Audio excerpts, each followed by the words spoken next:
In the 50s, Elvis Presley has been the rebel, the outsider who blasted in the age of rock and roll. But in the 60s, while Elvis is busy making movies, there's a second revolution. The British invasion, headed by 4 Liverpool lads who idolize Elvis. In 1965, while the Beatles are taking America by storm, they visit Elvis, the man who inspired them in the first place, and a rock and roll summit is arranged. It is supposed to be a secret, but somehow word gets out.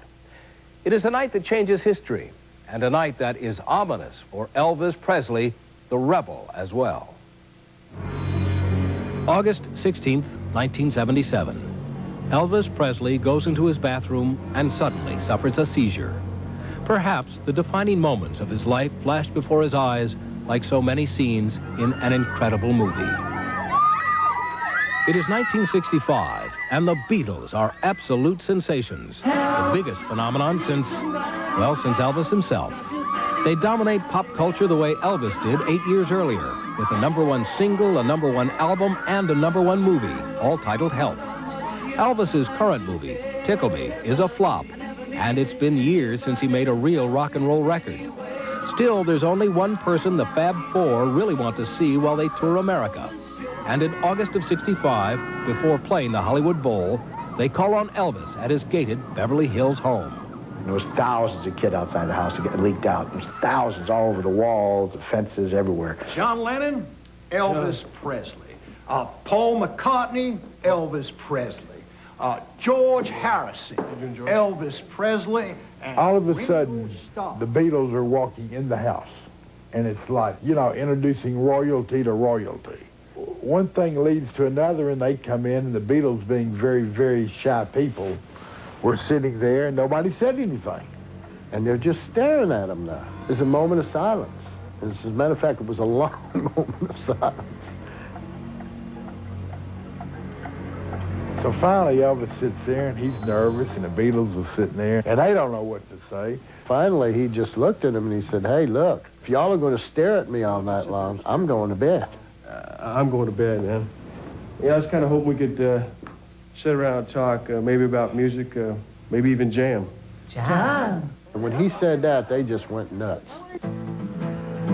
And, you know, because that was a dream for them. So then they got up and went by the piano, and they started singing. I mean, every one of us had said, boy, if we just had a tape recorder, that would have been fantastic. I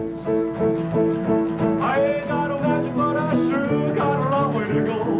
Take it. I'm a long boy, and I'm a long way from home.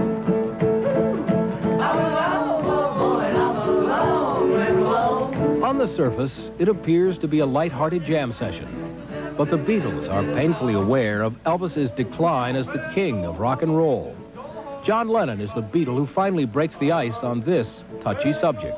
Mr. Lennon cornered Elvis in one part of the house and said, well, Elvis, how come you don't cut any more rock and roll records like you used to? And Elvis replied, well, you know, it's my film schedule. It's kind of tight, but maybe I'll cut one soon just for kicks. Lennon replied, well, in that case, we'll buy that one. I'll bet it shook Elvis up a little bit. Lennon was just arrogant enough to sort of slap his face a little and say, Elvis, why aren't you making the records like you used to, the great records that made us want to be musicians? So come on, cut some rock and roll again. I ain't got no matches, but I sure got a long way to go. Oh, yeah. By the time they left, you know, they had said this was the greatest night, and Paul and John, in particular, had said, well, look, if you guys are not doing anything tomorrow, how about coming over to see us? And Elvis said, well, I'll try. Well, we knew he wasn't going to go. A dream is born that night in the heart of Elvis Presley.